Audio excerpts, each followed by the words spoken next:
about my haircut, man. Leanne gave me a haircut last night and... what's it? Okay, it's not perfect, but that's not what we're looking for. We're looking for good enough. Welcome to another episode of Click Cam. Don't forget to like and subscribe, as well as watch the video all the way through, not because I asked you to, because today, man, we're talking about like how I make vlogs and what is a good way to make vlogs, when is good enough, when is your work good enough to post it on the internet for people to enjoy. I'm Clay Nelson, I'm a general contractor from West Monroe, Louisiana. I like to make videos. I like to make videos and do construction work. If you've been watching this vlog for any length of time, you know I cut my own hair sometimes. Well, pretty much most of the time. And the reason is because it's easier. I don't really have to spend a lot of time in a barbershop, and I don't really have to have a perfect haircut. And really the only reason behind that is because I need my time available. I need to focus my time on just what I need to do. For me right now, pretty much the past 300 something days, it's been just that. And don't get me wrong, I've had a lot of fun along the way, but the way I do these videos and the way I work and the way I spend time with my family, I don't have a whole lot of free time. And it brings you to a bit of a weird point, which is something I want to drive home, is that you don't really have time for perfection. And this is really specifically for people who are making videos, because I get more often than not comments that say, I don't think my videos are good enough, I don't think I got them quite right yet, I'm just not going to post them until I get them perfect. And Yep.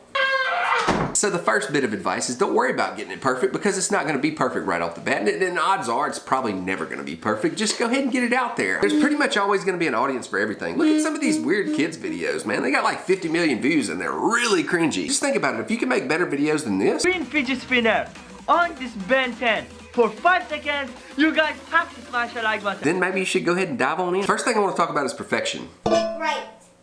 Right. Perfection. Right. There we go. And see, that's an example of something that wasn't perfect, because I did my finger like this and it wouldn't pop up, and then all of a sudden it did. That could be translated as something artistic and cool. The next thing I want to talk about is the edits. This is one of those things that a lot of people don't think about. And the other thing is, it's like the hardest part of making videos for most productions. I mean, if you're like ziplining from a skyscraper or wrestling an alligator, it's the toughest thing about it. It's a big part that illustrates the story, and it helps to reach out and touch people. So if there's advice I could give to somebody that wants to make films, I want you to focus more on the edit, almost more than anything else. Oh, and also look at this face. Look at that face. That's a cute one. And I even think about the edit when I'm filming, probably more so than the filming. When I hit the record button, I'm thinking about how I'm going to edit it, you know, and I think about the time frame that I have to edit it in. I think about how it's going to reach people and how it's going to feel whenever it finally does get that, whenever I make that final cut, and how it's going to be perceived by the viewer. And the other thing is that you have to understand that editing is not easy. It's something that takes a lot of time and it takes a lot of skill, and you really just have to grind on it and understand that it's not going to happen overnight. That over time you're going to understand how to edit videos better.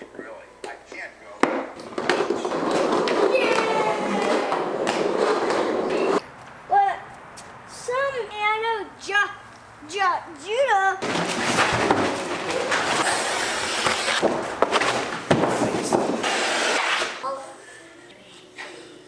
Okay.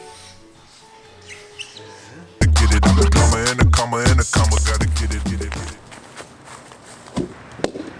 Zebra. That's a zebra. Yep. Pop it.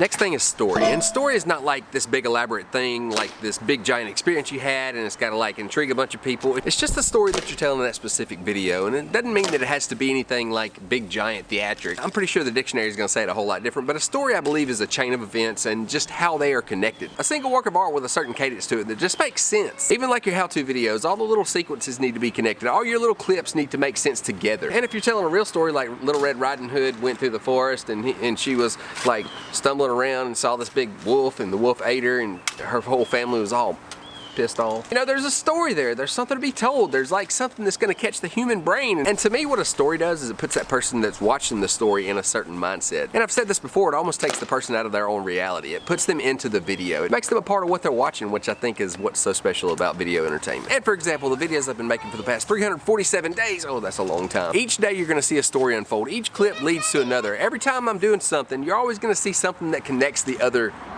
thing. The other thing that I'm doing. Is there a story that's well told? Is there a story that's not so well told? That's another thing. How do you tell a story in a good way? And that's probably something that somebody smarter than me is gonna have to tell you how to do.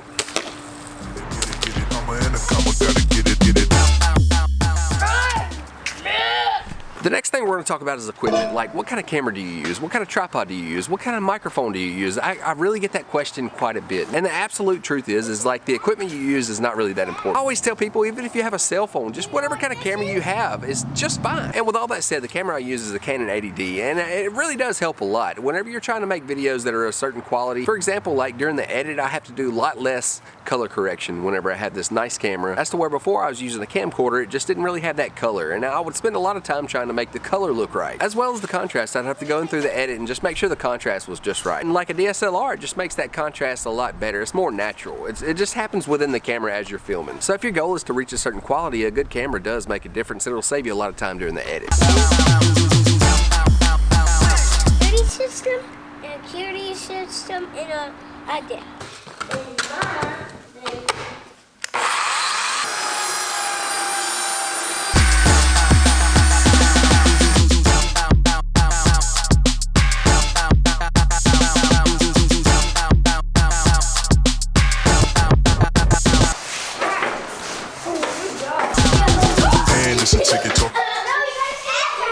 So my point is, if you follow these simple rules and buy my book for $5.99.99 on Amazon, no, not really. You can become the greatest video maker ever on the planet. No, also not really. But it could help you make better videos, and after 347 straight days of vlogging, I'm starting to understand some of this stuff a little better. Anyway, that's been another episode of ClayCam. Don't forget to like and subscribe. We'll see you tomorrow. And it's a ticket talking Mazda for the biggest. That's a comma and a comma and a comma. Gotta get it.